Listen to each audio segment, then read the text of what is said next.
Hey everyone, Kevin here with JcrOffroad. Today in the garage we're going to be installing a set of our Crusader sliders on this 2012 Wrangler JK.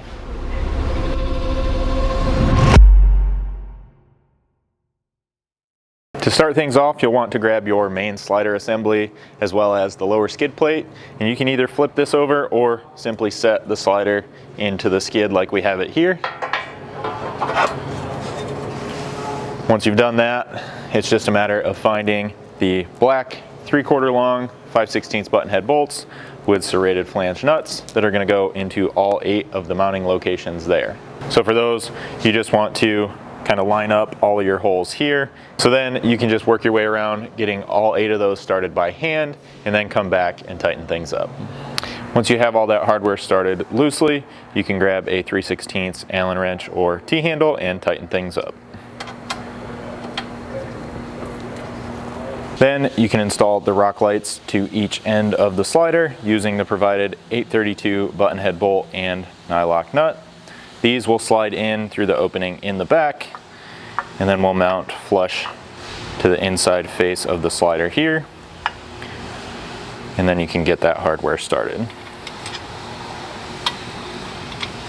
With both bolts started, you can then grab a 3/32 hex and an 11/32 wrench to tighten things up, and you may just have to work back and forth on these bolts a couple of times just to make sure that you get this light drawn flush and flat to the back of this face.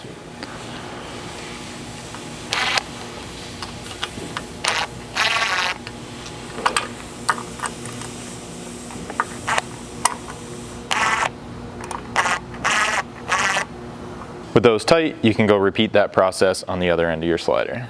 You can then install the clip nuts at each step plate location. The 2 lowers in each location will be the larger 5/16 clip nuts, and the uppers that you see here will take the smaller M6. These should simply kind of start over the edge of the material, and then you can press them straight in from the side until you hear them lock in place.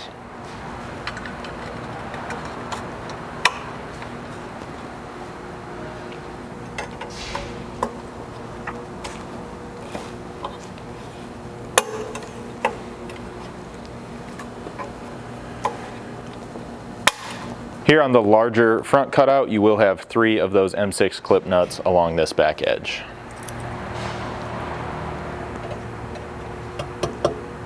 With the slider prepped, you can now move on to installing the mounts up on the body of the vehicle.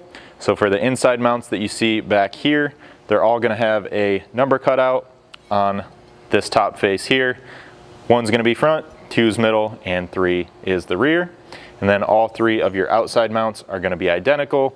They do share a number 5 cutout along all 3 of those, so you can make sure you have the correct ones there, and now we'll show you how to get them installed. So before we kind of clutter everything up by getting our mounting brackets in here, I do want to point out the inner mounting bracket bolt hole location here on the body. This is going to correspond to the front and mid mount. The rear will be just a little bit different. So in these locations you may find a factory metric clip nut that will need to be removed, or if yours looks like ours does here, you can simply find the provided 5/16 clip nut and install it through the square hole and into that round opening. And then for those of you with the factory clip nut in place, you'll simply remove it and do that same thing.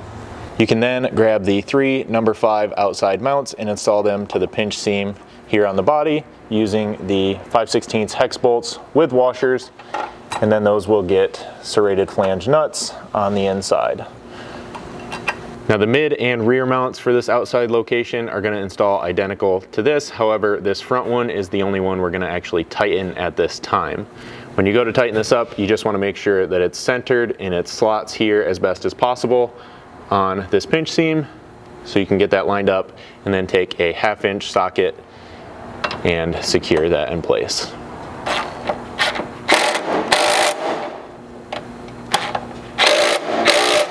So then again, before we get that slider in place and this becomes a bit harder to see, we'll show you how these inside mounts fasten into place. You will not be installing these until the slider is in place. However, the single slotted hole will be lining up and mounting to that clip nut that you installed on the body earlier, and then the 2 slots out here will line up with the 2 pre-installed nuts in those number 5 brackets. Then in all of those locations, you'll use a 5/16 hex bolt with a washer to secure it in place. The only variation in this is going to be in the rear number 3 mount, where in this slotted inside hole location, you'll be using the provided flanged M8 by 125 hex head bolt into a factory threaded hole. Before you thread this bolt in that factory hole, take a close look at it. It may be a good idea to run a tap through there to just kind of clean things out, as that hole's been exposed to the elements over the years, and there may be some debris or a little bit of rust built up in those threads. So now once you have all 3 of these outside mounts up on the body, again with these back 2 being loose, you can get your slider in position to mount and slide up on top of these and line up these 2 topside holes. We're using a trans jack here. You can kind of do the same thing with just the help of a friend or a floor jack in your driveway. Once you have this lined up, you'll be installing more of those 3/4 long 5/16 black button heads into the 6 holes along the top side here. Once you have all 6 of those button heads started along the top, you can come back in with a 3/16 Allen wrench and tighten them up. We're going to recommend an Allen wrench here just because that's going to keep you the furthest away from the paint.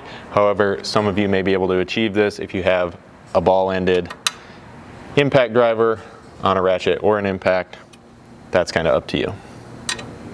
So we're showing the inside mount here with mount number 2, or the middle mount, mostly just for ease of visibility so you guys can see what's going on here. This is where you can now slide this mount up into place and start with one of those 5/16 hex bolts with a washer up into the clip nut that we mentioned earlier. With the bolt started there, we can grab 2 more and start them into the 2 slots here up into the pre-installed nuts in that number 5 bracket.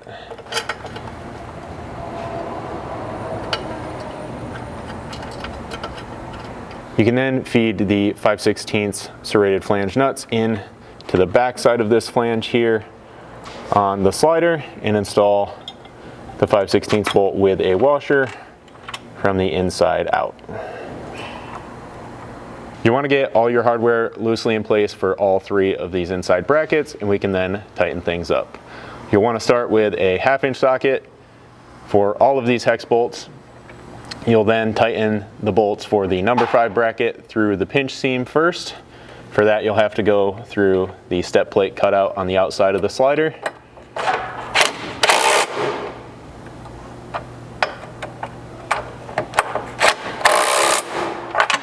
After that, you can tighten your inside bracket to the slider.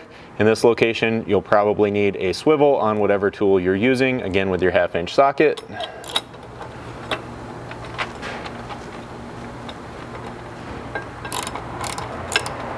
Then you can follow that up by tightening the 2 here, as well as the 1 up into that clip nut on the body.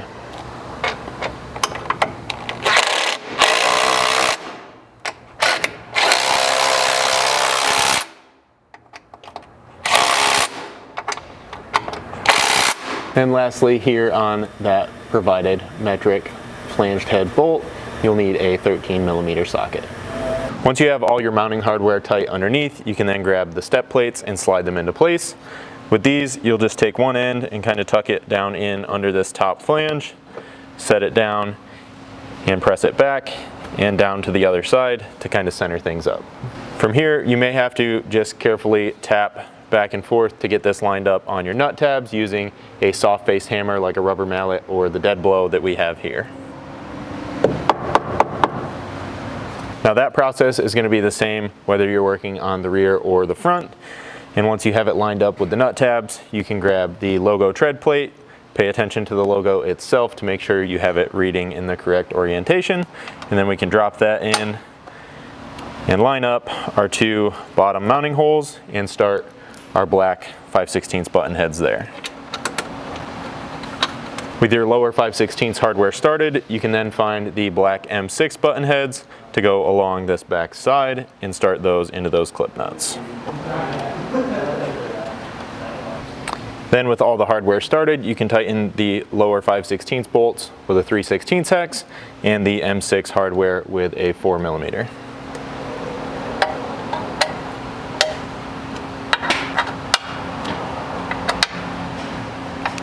With all your hardware tight at both step plate locations, you can repeat all these same steps on the other side to complete your install. Now, if you guys have any questions at all about this installation or anything else we offer here at JcrOffroad, don't hesitate to reach out to us. You can always send us an email at info@JcrOffroad.com or call us at 269-353-1184.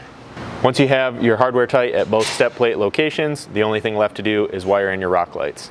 Now for those, it's really up to you if you want to tie those into the dome light so they illuminate with the door open, or wire them up on a rock light switch. Once you've done all that, you can repeat these same steps on the other side to complete your installation. Now if you guys have any questions at all about this install or anything else we offer here at JcrOffroad, don't hesitate to reach out to us. You can always send us an email at info@JcrOffroad.com or call us at 269-353-1184.